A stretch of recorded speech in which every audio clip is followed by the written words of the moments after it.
وبركاته. بسم الله الرحمن الرحيم. الحمد لله رب العالمين. الصلاة والسلام على رسول الله الأمين سيدنا ومولانا وطبيب قلوبنا وشفيع ذنوبنا أبي القاسم المصطفى محمد صلى الله عليه وآله وسلم وعلى آله المعصومين المكرمين لا سيما الحجة روحي وأرواح العالمين لتراب مقدمه الفداء. أما بعد، قال الله الحكيم في كتابه الكريم بسم الله الرحمن الرحيم ولقد سبقت كلمتنا لعبادنا المرسلين إنهم لهم المنصورون. صدق الله العلي العظيم. أوصيكم ونفسي bitəqvallah, özümü və sizi ilahi təqvaya riayət etməyə dəvət edirəm. Allah mütəal bizləri gizlin və aşkar Allahdan qorxub təqvalı olan kəslərdən qərar versin inşallah. Allah Teala bu cümə gününün hörməti, izzəti, ehtiramı xatirinə dünya və axirət müşkül və çətinliklərimizi, müsəlmanların müşkül və çətinliklərin asan eləsin. Allah hacəti olanların istək və hacətlərin rəva eləsin inşallah. Bəşəriyyətin, insanlığın öz yaradıldığı gündən bu günə qədər olan yaşı qədər, ömrü qədər insanların bir sıra istək və arzuları olub. Və o istək və arzularda insanlar haqlı olublar və o haqq arzularına çatmaq üçün hər zaman dua eləyiblər, istəyiblər. O arzulardan biri də bəşəriyyətin ümumi olaraq haqq anlayışı və haqqın mütləq qələbəsi barəsindədir.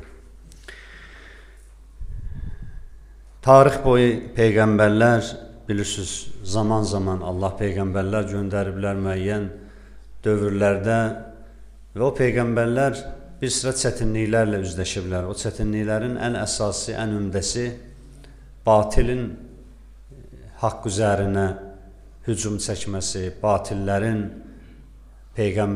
haqq olan peyğəmbərləri qətlə yetirməsi və o peyğəmbərə iman gətirənlərin qətlə yetirilməsi bu tarix boyu müşahidə olunub.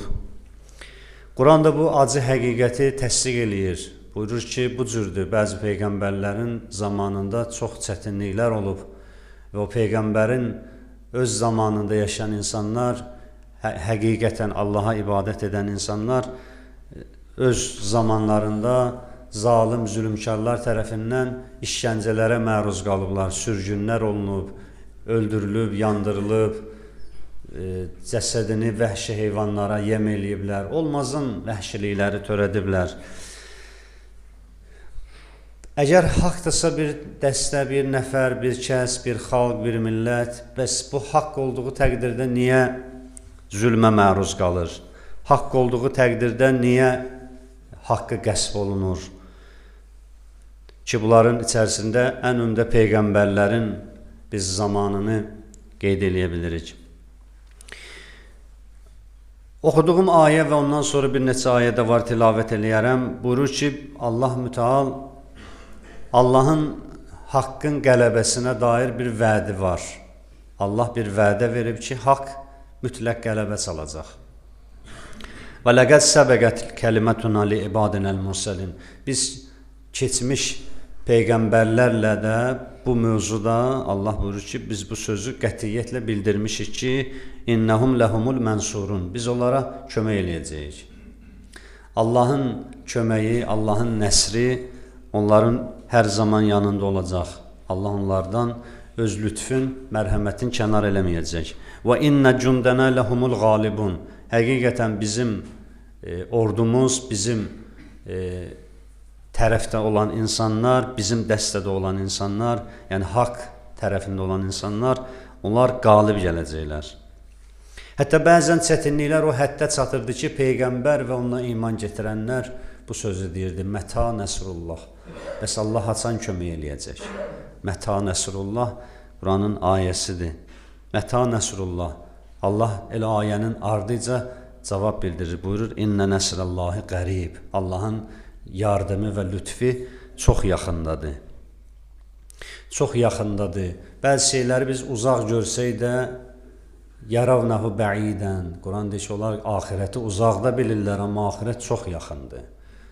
Ömrü onlar çox hesab edirlər, amma çox qısadır. Bu uzaqlıq və qısalıq, yaxınlıq və uzaqlıq məsələsi Quran təbiri ilə fərq eləyir. Quran deyir ki, Allahın lütfi hər zaman yaxındır. Və kana haqqan aleynə nəsrul müminin. İlahi vədlərin ayələrdən biri də budur. Buyurur ki, Allaha haqdır, Allahın boynunda haqdır ki, möminlərə mütləq kömək eləyəcək. İnna lənənsuru rusulana vəllezina amanu fil hayatud dunya və yevme yaqumul əşhad. Biz elçilərimizə və ona iman gətirənlərə həm dünya həyatında, həm də şahidlərin dindirildiyi gün, qiyamət günü öz yardımımızı, öz köməyimizi əsirgəməyəcəyik. Bu Allahın vədidir, vədi gerçəkləşəcək. Mömin ona görə mömindir ki, buna inanır. Buna əgər bir nəfər inanmasa, imanında nöqsan əmələ gəlir. Amma o ki, qaldı insanların müşahidə elədiyi, tarixdə gördüklərimiz, Quranda yazılan hadisələr, peyğəmbərlərin qətlə yetirilməsi ki, Bəni İsrailin peyğəmbərlərin çoxluq təşkil edir, onlara göndərildiyi və onlar Bəni İsrail peyğəmbərləri qətlə yetirir, onları müdafiə edənləri qətlə yetirir.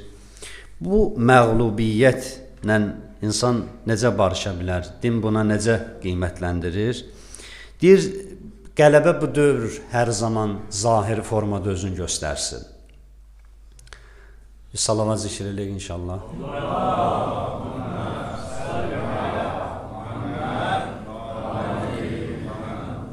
Qələbə hər zaman zahiri formada özünü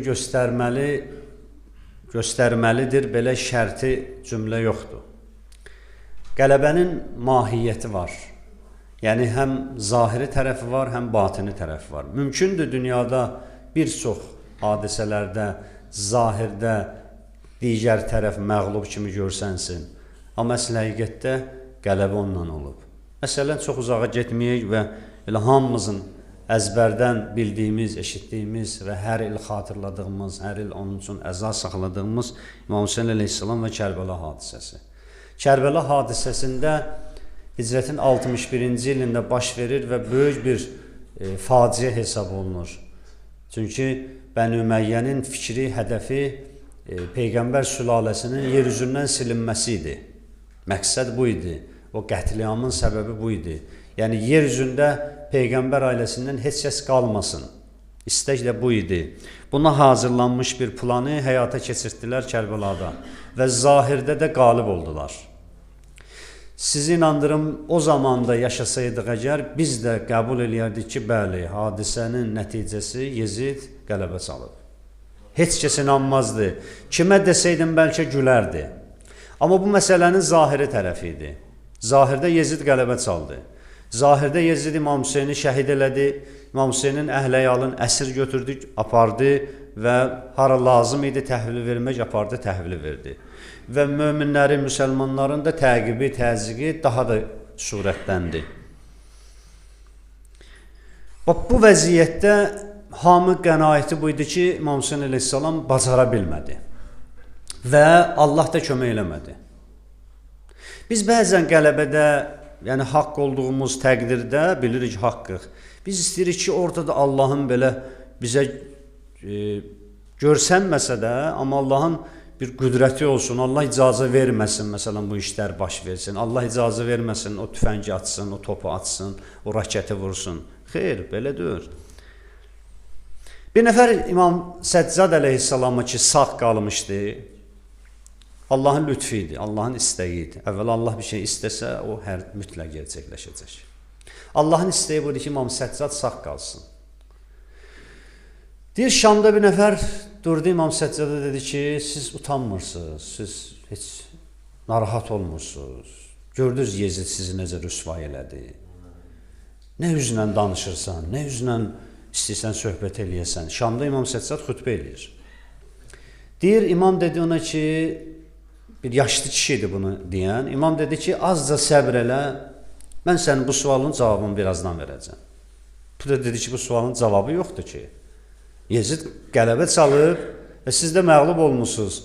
Kişilərinizi, qadınlarınızı əsir gətiriblər. Sən hansı qalibiyyətdən danışa bilərsən? Deyir, imam sustu və ona dedi ki, sən səbr elə.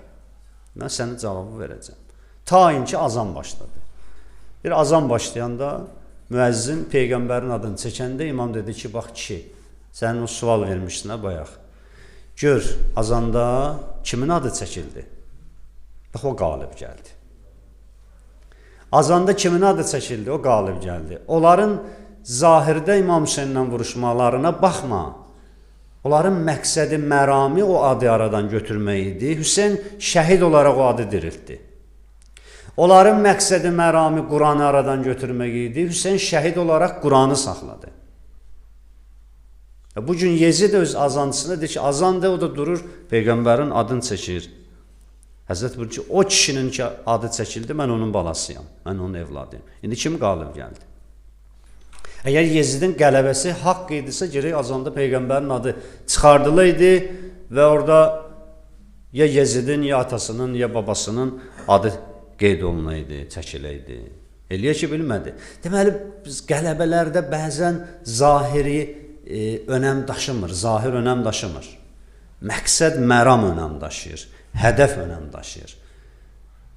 Yazırlar, hətta əgər Peyğəmbəri döyüşlərin birində öldürsəydilər də belə, yenə də müsəlmanların narahat olmağa haqqı yox idi. Çünki Peyğəmbərin hədəfi gerçəkləşmişdi. İmam Zaman qeybdədir.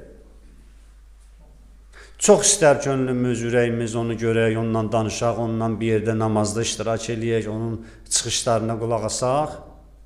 Çox gözəl.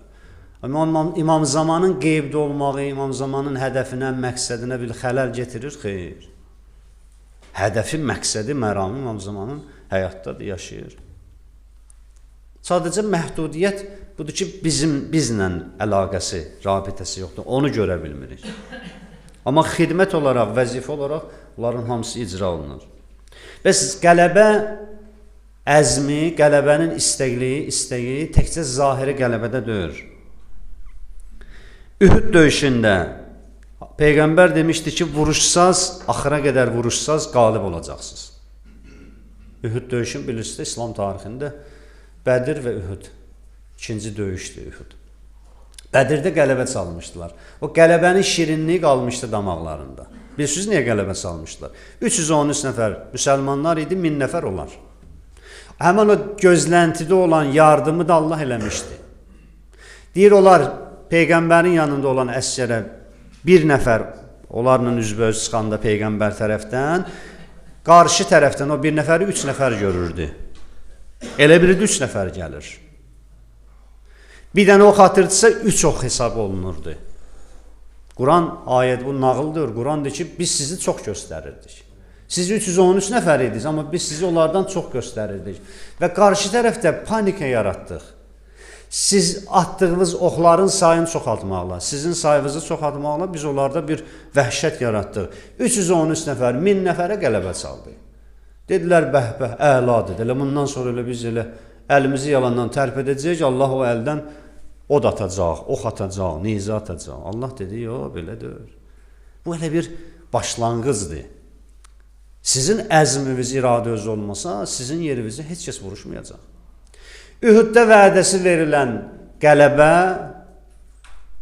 döyüşün başlanğıcında hiss olunurdu.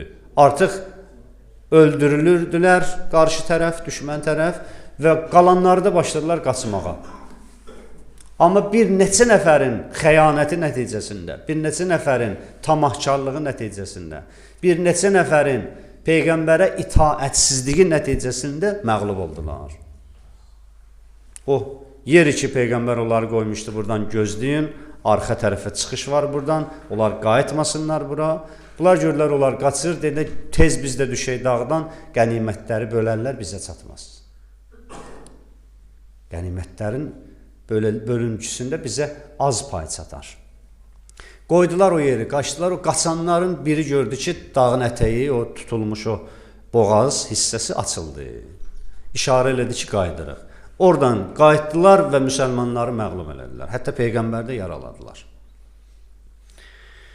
Gəldilər Peyğəmbərin qarşısına, dedilər ki, istehzanla, bəs Allah bizə vədə vermişdi. Bax, o insanın bir sifəti var. O deyir, adam var, deyir ki, atasına da qayıdır. Adam var, Allaha qayıdır.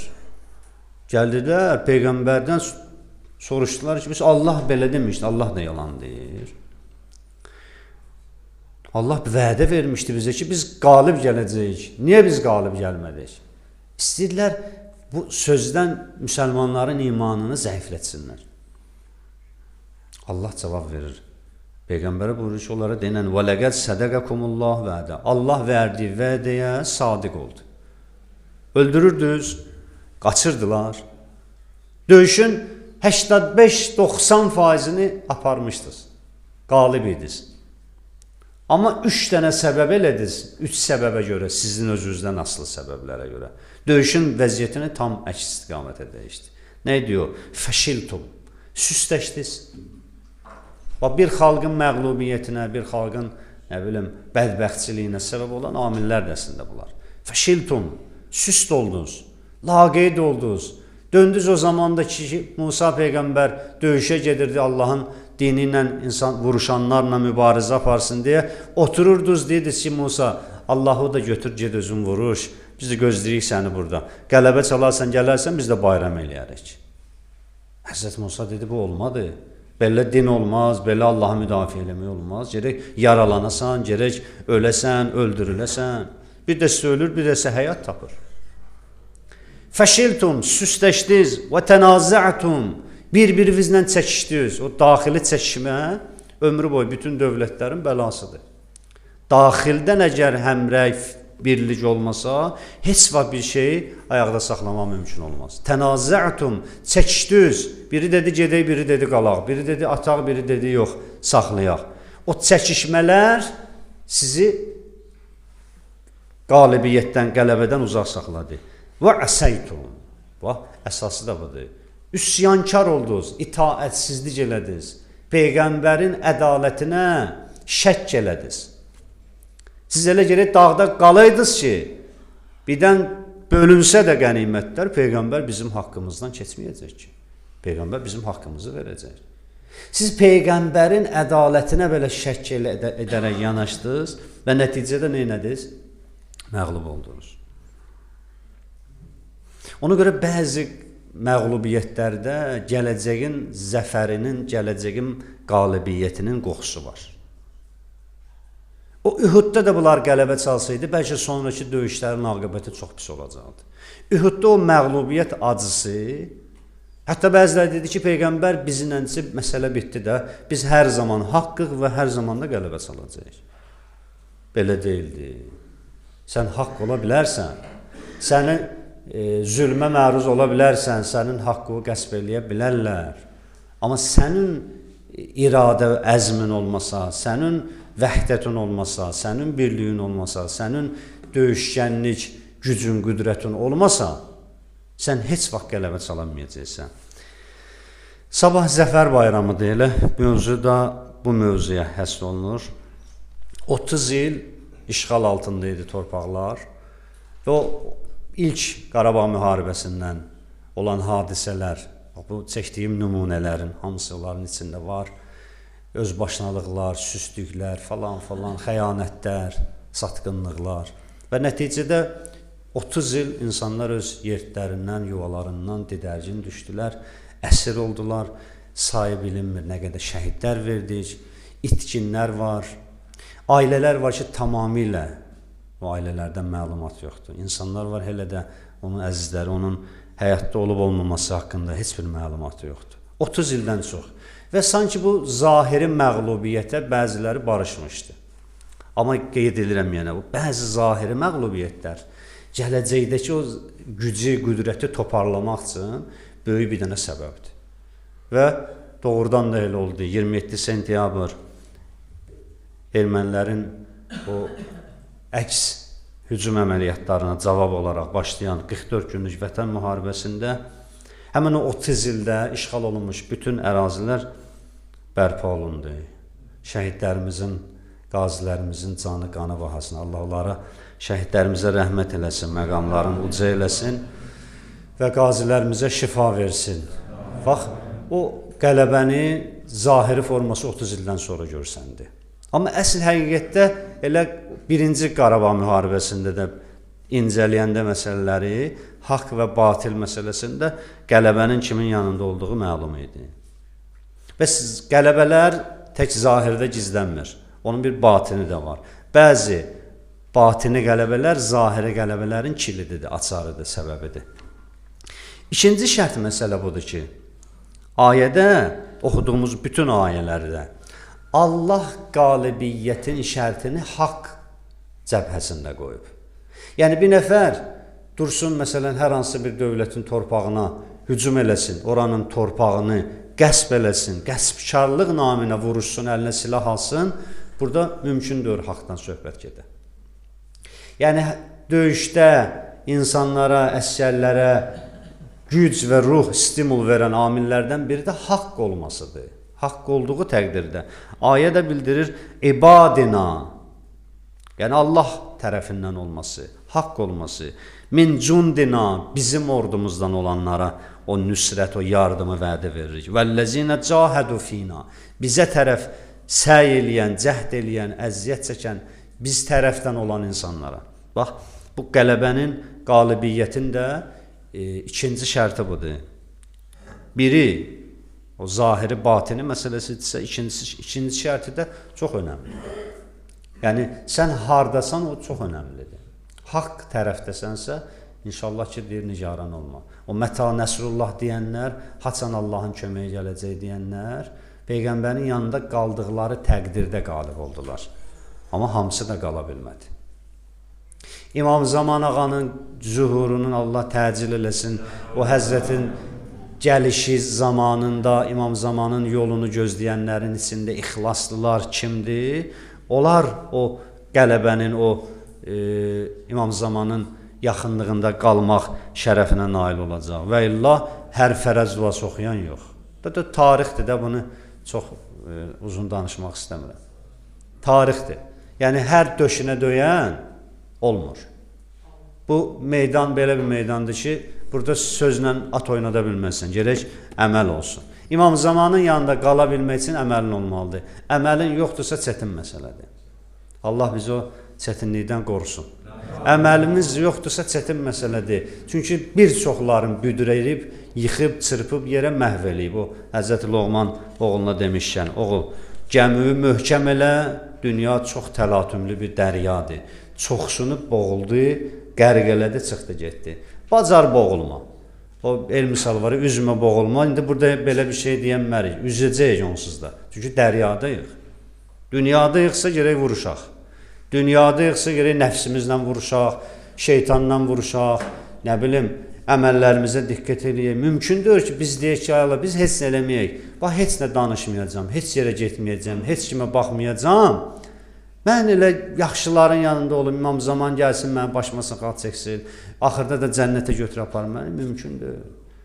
Bax, sən İmam Zamanı istəyirsənsə, Həzrət Əli əleyhissalamdan nisbət verilir bu söz, amma bilmirəm nə dərəcədə düzdür, amma bu söz yaxşı sözdür.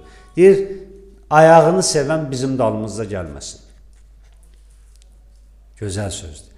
Ayaqlarını sevən adam var, görürsən, yayda məsələn şəpitsiz barə çıxır, biləmcə gün istidən edib, qızdırıb yeri, ay qışqıra gedir. Ayağın həssasdır, incidir. Həzrət Əli bizim yolumuz tikanlı yoldur. Ayağını sevən, fikri ayağında qalan gəlməsin.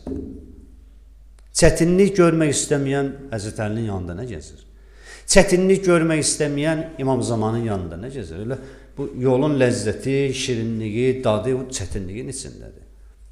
Bütün tarix boyu imtahanlara bax, hamısı gəlib Peyğəmbərin yanına çatıb qala bilmək üçün gör nə qədər məşəqqət çətinlik çəkir. Allah bizi gələcəkdə imtahanlardan uzaq çıxartsın inşallah. Allah'ın verirən Peyğəmbər əhl-i beytinə.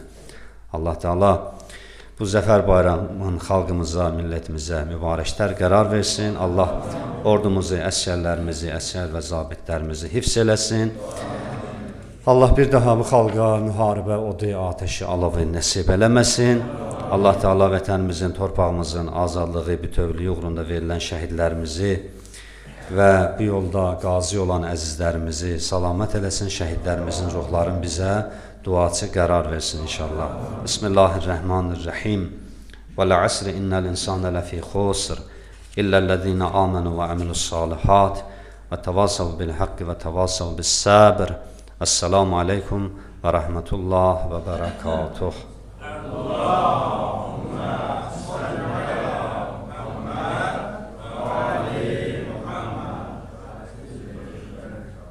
Peygamber zahri dekinin haç müqəddəs ruhuna salavat. Allahümme salli ala Muhammed ve ali Muhammed. Bismillahirrahmanirrahim. Elhamdülillahi Rabbil alemin. Esselatu vesselamu ala Resulillahil amin. Seyyidina ve Mevlana ve tabibi kulubina ve şefi'i zunubina Ebu'l Qasim'il Mustafa Muhammed sallallahu aleyhi ve alihi ve sellem ve ala Aliyin emiril müminin aleyhisselam ve ala Fatımetez Zehra'ı seyyideti nisa'il alemin selamullah aleyha ve alel Hasani vel Hüseyin ve ala Ali ibn Hüseyin ve Muhammed ibn Ali ve Cafer ibn Muhammed ve Musa ibn Cafer ve Ali ibn Musa ve Muhammed ibn Ali ve Ali ibn Muhammed ve Hasan ibn Ali ve Hüccetil Muntazaril Mehdi. Allahümme salli ala Muhammed ve Muhammed. Salavatullah ve selamuhu aleyhim ecma'in. Allahümme agfir lil mu'minine vel mu'minat vel muslimine vel muslimat el ehyâi minhum vel envat. Usikum ve nefsi bi tekvallah ya ibadallah. Özümü ve sizi ilahi təqvaya riayət etməyə dəvət edirəm. Allah bizə təqvalı olmağı mərhəmət eləsin, lütf eləsin və hər zaman Allahın əmrlərində, hökmlərində ciddi və qətiyyətli olmağın bizlərə lütf eləsin inşallah. Haqq məsələsinə toxunduq, haqqın qələbəsinə toxunduq, haqqın müdafiəsi. Haqq elə bir şeydir ki, onu görə istəyəsən, tələb eləyəsən. Tarixdə heç kəs haqqı tələb etmədən əldə eləyə bilməyib. Haqqı tələb etmədən heç kəs öz haqqını çata bilməyib. İstər bu şəxslər məsum olsunlar, istər qeyri-məsum olsunlar. Əgər haqqın bərpasından gedirsə söhbət, gərək orada insan tələbkar olsun, vuruşqan olsun, əziyyət çəksin.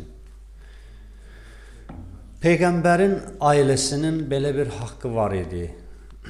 Əyyam günlərində söhbətlər oldu, məclislər oldu, əzizlərimiz iştirak ediblər. Mən bir sual var idi, o sualı istəyirəm.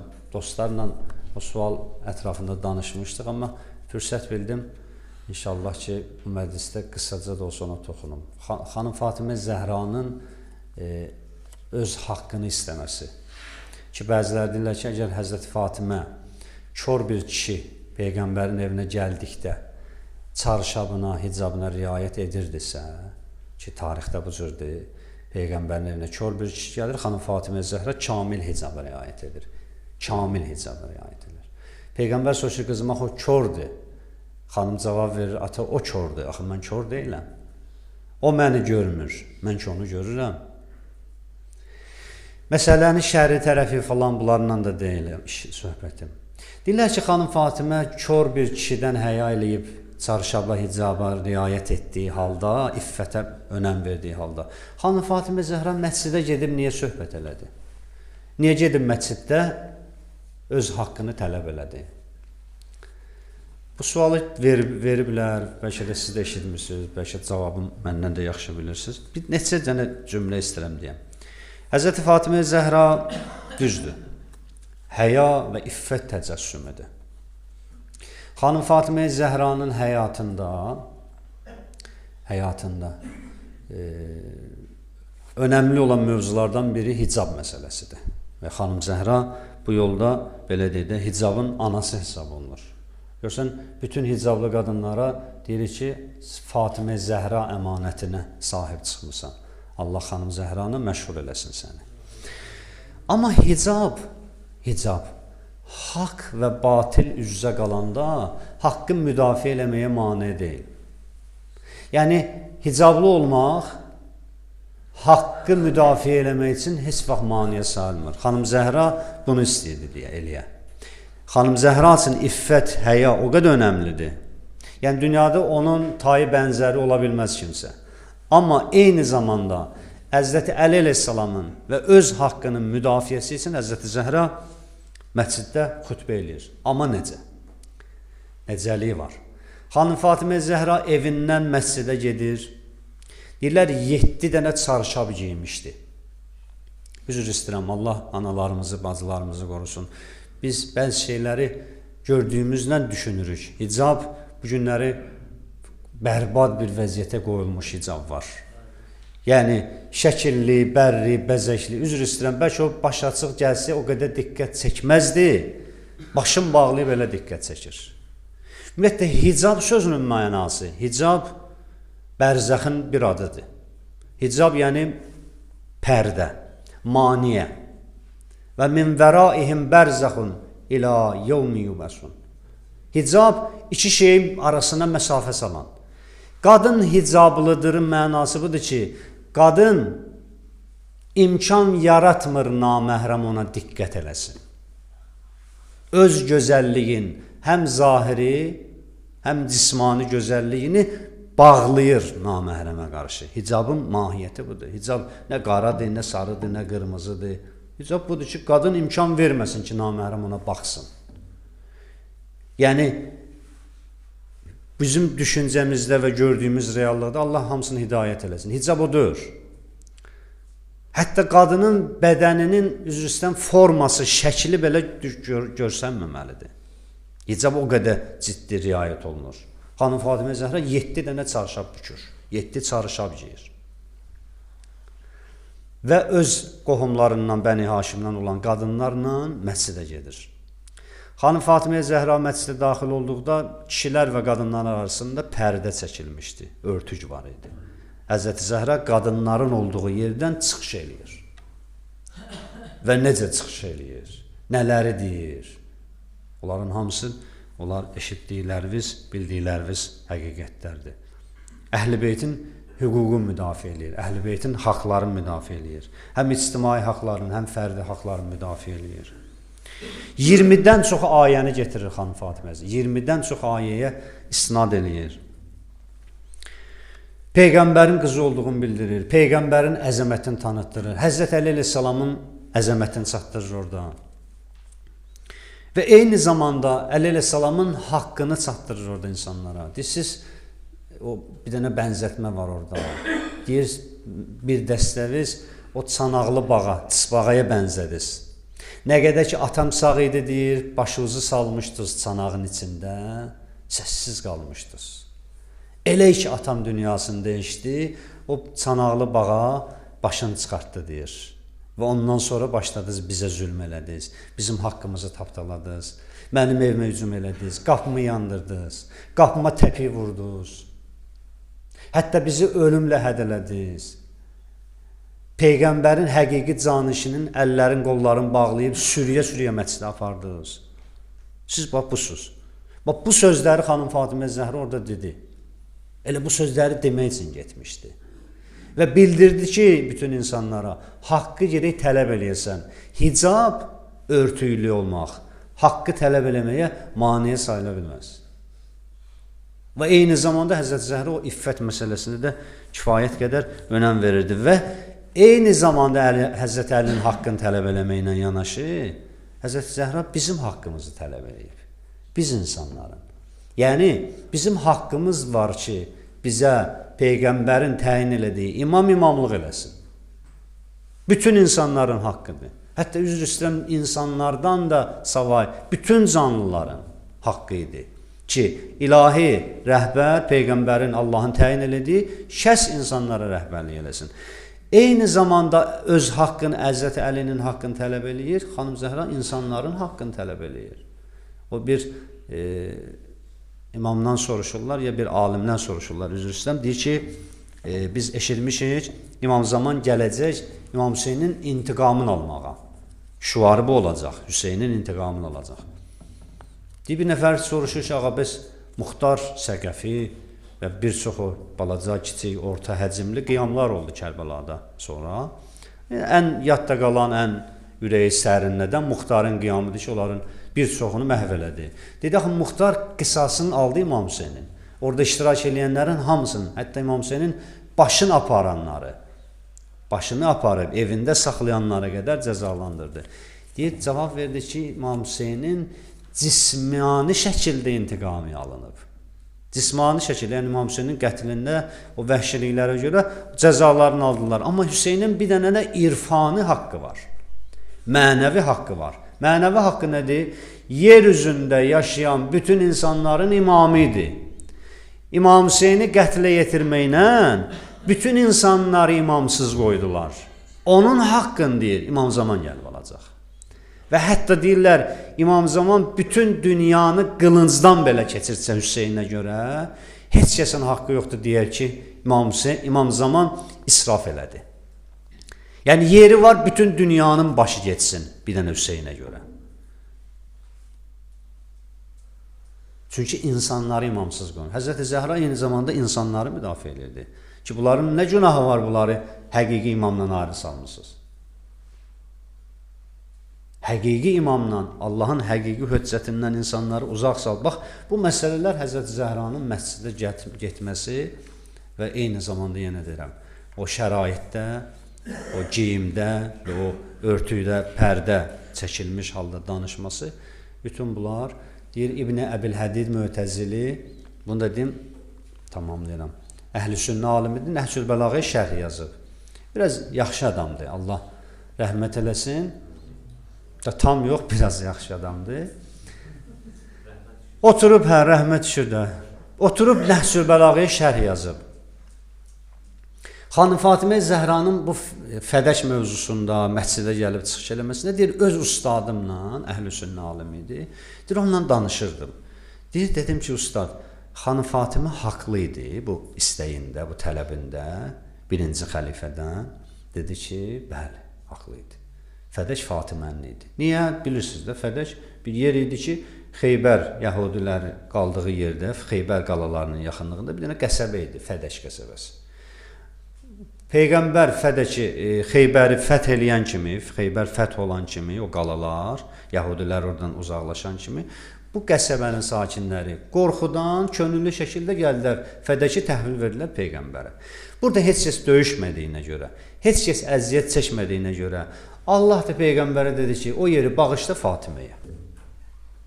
Yəni o irs olaraq, nə bilim, döyüşdə qənimət olaraq bölünəsi bir şey deyirdi. Çünki döyüşsüz təhvil verilmişdi Peyğəmbərə. Allahın da icazəsinə Peyğəmbər bunun ayəsi var. Verir Həzrət Fatiməyə və sonradan o yer Xanım Fatimə Zəhranın əlindən qəsb olunur. Xanım Zəhra Fədəş mövzusu ilə çıxış eləyib. Amma əsl həqiqəti Həzrət Əlinin haqqı idi. Fədəş bəhanə idi. Deyir, mən dedim ki, bu xütbəyə ki, Fədəş adı ilə gəlib, Xanım Zəhra haqlı idi, dedi, bəli. Dedim, ustad, bəs niyə qaytarılmadı Fədək? Niyə onun sənədə cırıldı? Niyə dolandı? Bütün xəlifələr o Fədəkin başında oynadılar. O qədər oynadılar ki, Fədəş deyir, yamyaşıl xurma bağı idi, çöndü oldu, qupquru xəzan bir səhra. Hətta bəzi xəlifələr olub ki, Əbbasilərdən, Əməvilərdən, onu verib imama, o birisi gəlib alıb. O verib, o birisi gəlib alıb. İşim ondan yox. Dedi, haqlı idi. Bəs niyə vermədi? Dedi, çünki Fədəki Fatiməyə versəydi, səhər gələk oradan düşəydi yerə. Çünki Fatimə səhər gəlib deyəcəkdi ki, ora Əlinin yeridir. Əgər hüquqi iddiasını qəbul eləsəydi, gələk mənəvi iddiasını da təmin eləyəydi. Ona görə onu eləmədilər. Bəs Xanım Zəhra və bütün oxuduqlarımız, bildiklərimiz hamısı onu çatdırır ki, haqq məsələsində gərək istəyəsən, haqqı tələb eləyəsən, haqq tələb olması bir şeydir. Haqqı tələb etdikdə əldə eləyə bilərsən.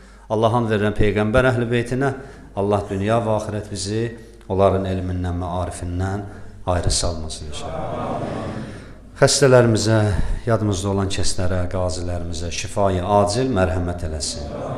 Allah qəriblikdə, qürbətdə olanlarımızı, əsgərlikdə, əsirlikdə olanlarımızı sağ-salamat ailələrinə qovuştursun. Allah bizi dindən danışıb, dinin əleyhinə yaşayanlardan eləməsin. Allah an verirəm Muhammed ali Muhammed hörmətinə dünya və axirət müşkül və çətinliklərimizi asan eləsin. Halı həyatda yaşayan ata-analarımızın ömrünə bərəkət inayət eləsin. Dünyasında yaşayan valideynlərimizi qəriq rəhmət vasili cənnət eləsin. Allaha an verirəm Muhammed ali Muhammed hörmətinə tamam möminlərə, müsəlmanlara, xüsusən bu cəmə halaldan bir minnət rozu ehsan eləsin. Allah harama, günaha, şübhəli yollara açılan qapıları üzümüzə bağlasın.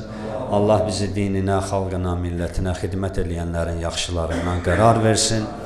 Övladı olmayan bacı qardaşlarımıza salih övladlar nəsib eləsin.